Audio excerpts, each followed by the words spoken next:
الحمد لله رب العالمين والصلاة والسلام على أشرف الأنبياء والمرسلين محمد بن عبد الله وعلى آله وصحبه أجمعين ومن تبعهم بإحسان إلى يوم الدين أما بعد. محترم ناظرین، السلام علیکم ورحمۃ اللہ وبرکاتہ.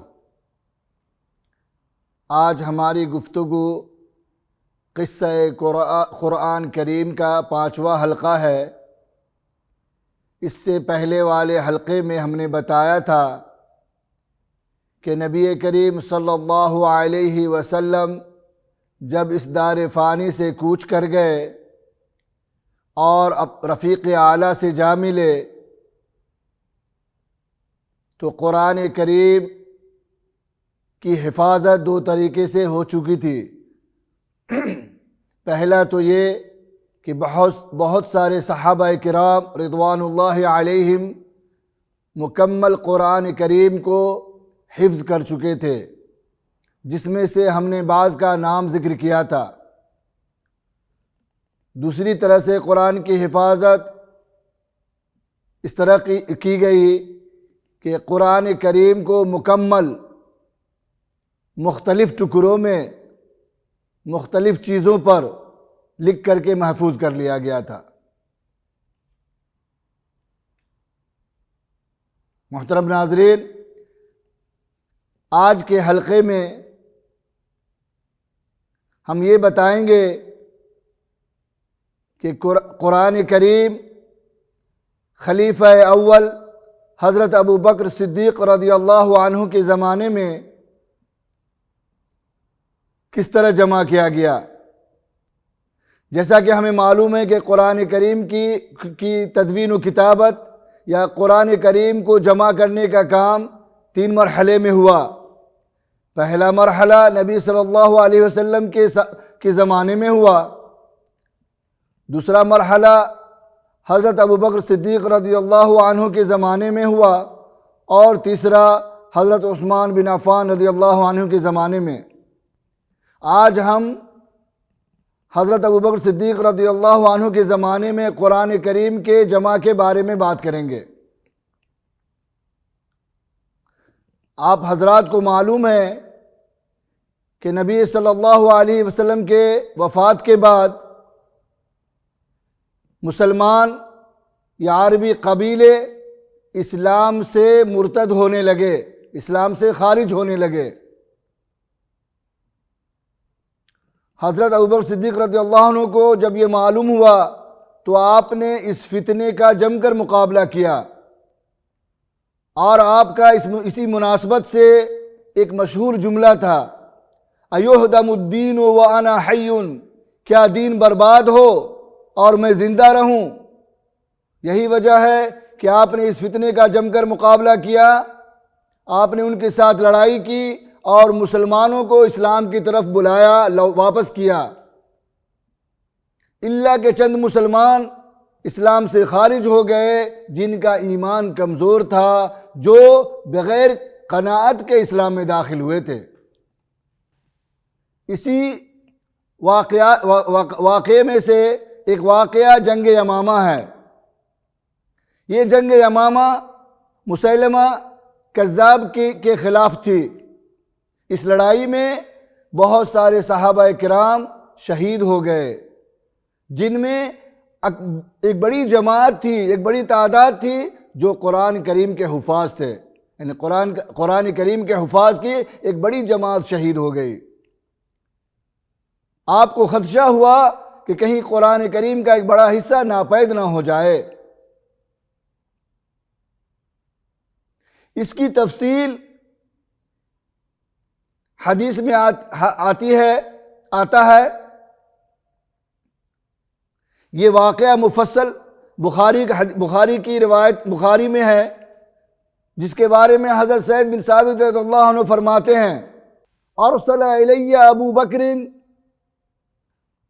مقتل اہل الیمامہ فاذا عمر بن الخطاب عنده. قال ابو بکر رضی اللہ عنہ ان عمر اتانی فقال ان القتل قد استحر بالیمامہ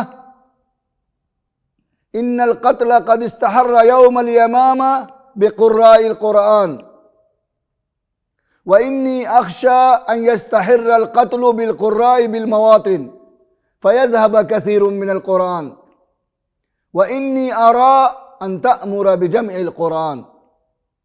قلت لعمر كيف تفعل شيئا لم يفعله رسول الله صلى الله عليه وسلم؟ قال هذا والله خير. فما زال يراجعني عمر ما زال عمر يراجعني حتى شرح الله صدري لذلك ورأيت في ذلك الذي رأى عمر. قال زيد قال أبو بكر إنك رجل شاب عاقل لا نتهمك وقد كنت تكتب الوحي لرسول الله صلى الله عليه وسلم فتتبع القرآن فاجمعه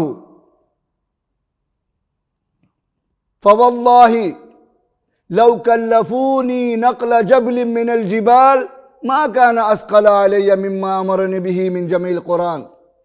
قلت كيف تفعلون شيئا لم يفعله رسول الله صلى الله عليه وسلم؟ قال هو والله خير. فما زال أبو بكر يراجعني حتى شرح الله صدري للذي شرح صدر أبي بكر وعمر رضي الله عنهما. فتتبعت القرآن أجمعه من العصب واللخاف وصدور الرجال حتى وجدت آخر سورة توبة عند أبي خزيمة الأنصاري لم أجدها عند أحد غيره لقد جاءكم رسول من أنفسكم عزيز عليه ما عنتم حتى آخر توبة. فكانت الصحف عند أبي بكر حتى توفاه الله ثم عند عمر حياته ثم عند حفصة رضي الله ثم عند حفصة بنت عمر رضی اللہ عنہ رواہ البخاری. اس حدیث میں حضرت بن زید ثابت رضی اللہ عنہ فرماتے ہیں کہ ایک مرتبہ حضرت ابو بکر صدیق رضی اللہ عنہ نے میرے پاس پیغام بھجوا کر مجھے بلوایا. جب میں آپ کے پاس پہنچا تو حضرت عمر بن خطاب رضی اللہ عنہ آپ کے پاس موجود تھے. حضرت ابو بکر نے فرمایا کہ حضرت عمر میرے پاس آئے اور مجھ سے کہا کہ یمامہ کے موقع پر بہت سے صحابہ شہید ہو گئے جن میں اکثر حفاظ قرآن تھے اور مجھے اندیشہ ہے کہ اگر ایسا ہوتا رہا تو قرآن کا بڑا حصہ ناپید نہ ہو جائے. اس لیے میری خواہش ہے کہ آپ اپنے حکم سے قرآن کریم کو جمع کرائیں.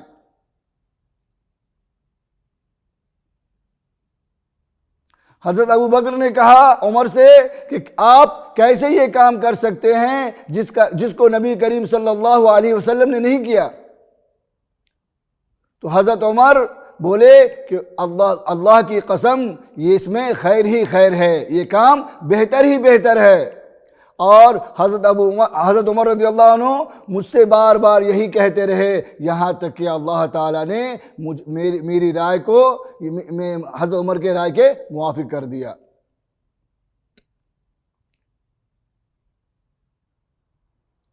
حضرت زید فرماتے ہیں کہ حضرت ابوبکر صدیق رضی اللہ عنہ نے کہا کہ تم نوجوان ہو، تم سمجھدار ہو، ہمیں تم میں کوئی بدگمانی نہیں.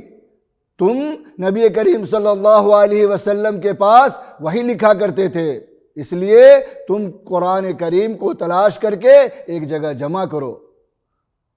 حضرت زید فرماتے ہیں کہ اللہ کی قسم اگر وہ لوگ مجھے پہاڑ کے ڈھونے کا حکم کرتے تو اتنا بوجھ نہ ہوتا جتنا کہ بوجھ اس قرآن کریم کے جمع کرنے کا ہوا. تو پھر میں نے حضرت ابوبکر سے کہا کہ آپ لوگ یہ کام کیسے کر سکتے ہیں جس کام کو نبی کریم صلی اللہ علیہ وسلم نے نہیں کیا. تو حضرت ابوبکر نے کہا کہ یہ کام اس میں خیر ہی خیر ہے. اللہ کی قسم یہ اس کام میں خیر ہی خیر ہے، بہتر ہی بہتر ہے۔ اور پھر حضرت ابوبکر رضی اللہ عنہ مجھ سے بار بار یہی کہتے رہے، یہاں تک کہ اللہ تعالیٰ نے میری رائے کو بھی ان دونوں کی رائے کے مطابق کر دی۔ پھر میں نے قرآن کریم کو تلاش کرنا شروع کیا، جمع کرنا شروع کیا، تلاش کر کے جمع کرنا شروع کیا، کہ کھجور کی شاخوں سے، پتھر کی تختیوں سے، لوگوں کے سینوں سے قرآن کو تلاش کر کے میں جمع کرنے کا کام شروع کر دیا۔ یہاں تک کہ میں آخری صورت صرف ایک شخص کے پاس ملی، وہ تھے حضرت خزیمہ الانصاری رضی اللہ عنہ۔ ان کے علاوہ کسی کے پاس لکھی ہوئی شکل میں لکھی ہوئی نہیں تھی۔ وہ آیت ہے لَقَدْ جَاءَكُمْ رَسُولٌ مِّنْ أَنفُسِكُمْ عَزِيزٌ عَلَيْهِ مَا عَنِتُّمْ، سورہ توبہ کے آخر تک۔ پھر یہ جو مصحف لکھا گیا یہ حضرت ابوبکر صدیق رضی اللہ عنہ کے پاس رہے، اور پھر اس کے بعد حضرت عمر رضی اللہ عنہ کی خلافت میں آپ کے پاس رہے، پھر حضرت عمر رضی اللہ عنہ کی شہادت کے بعد حفصہ رضی اللہ عنہا کے پاس منتقل کر دیا گیا۔ میرے دوستو، بھائیو،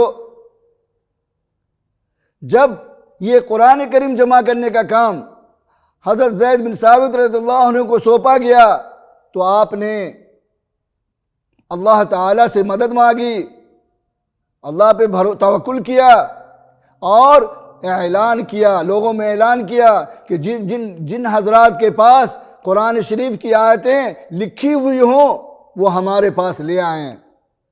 چنانچہ جو لوگ بھی، جن کے پاس بھی جو آیت کا قرآن کا جو ٹکڑا تھا، جو آیتیں لکھی ہوئی تھی، وہ لے کر کے آتے۔ تو آپ زید بن ثابت رضی اللہ عنہ ان سے کہتے کہ آپ کے علاوہ اس ٹکڑے پہ کوئی گواہ ہے کہ اس ٹکڑے کو نبی کریم صلی اللہ علیہ وسلم کے پاس لکھا گیا ہو، ان کے حضور میں لکھا گیا ہو؟ جب ان کے علاوہ کوئی اور گواہ ہوتا تو پھر اس آیت کو لیتے، ورنہ چھوڑ دیتے۔ یہی آپ کا معمول رہا، یہاں تک کہ دو آیتیں صرف خزیمہ الانصاری رضی اللہ عنہ کے پاس ملی، جو دوسروں کے پاس نہیں تھی۔ پہلی آیت من المؤمنین رجال صدقوا ما عاهدوا اللہ علیہ فمنهم من قضى نحبہ ومنهم من ينتظر وما بدلوا تبدیلا، اور دوسری آیت لقد جاءكم رسول من انفسكم عزیز علیہ ما عنتم حریص علیکم بالمؤمنین رؤوف الرحیم۔ یہ دونوں آیتیں حضرت خزیمہ الانصاری رضی اللہ عنہ کے پاس تھی، اور کسی کے پاس نہیں تھی۔ جب حضرت زید بن ثابت رضی اللہ عنہ نے ان سے کہا کہ آپ کے علاوہ کوئی ان آیتوں پہ کوئی گواہ ہے کہ یہ آیتیں نبی کریم صلی اللہ علیہ وسلم کے پاس لکھی گئی، تو حضرت خزیمہ الانصاری رضی اللہ عنہ نے جواب دیا نہیں، میرے علاوہ کوئی گواہ نہیں ہے۔ تو پھر لوگوں میں چیمیں گوئیاں ہونے لگی، اور پھر لوگوں کو یاد آیا، ایک واقعہ یاد آیا، جس واقعہ کے آخر میں نبی کریم صلی اللہ علیہ وسلم نے حضرت خزیمہ الانصاری کی گواہی کو دو شخص کی گواہی کے برابر قرار دیا تھا۔ کہا تھا کہ جس کے بارے میں حضرت خزیمہ گواہی دے دے اس کی گواہی کافی ہے، اس کی اکیلی گواہی کافی ہے۔ شریعت میں ہے کہ گواہی کا جو اصول ہے شریعت میں کہ کم از کم دو مرد گواہی دے، یا ایک مرد ہو اور دو عورت۔ تو میرے دوستو، دیکھا آپ نے اس طرح حضرت ابوبکر صدیق رضی اللہ عنہ کے زمانے میں قرآن کریم کے جمع کرنے کا کام انجام پایا۔ انشاءاللہ ہم اگلے حلقے میں اس پہ مزید بات کریں گے۔ اللہ تعالیٰ سے دعا ہے کہ ہم اور آپ کو سننے اور کہنے سے زیادہ عمل کرنے کی توفیق عطا فرمائے۔ وآخر دعوانا ان الحمد للہ رب العالمین۔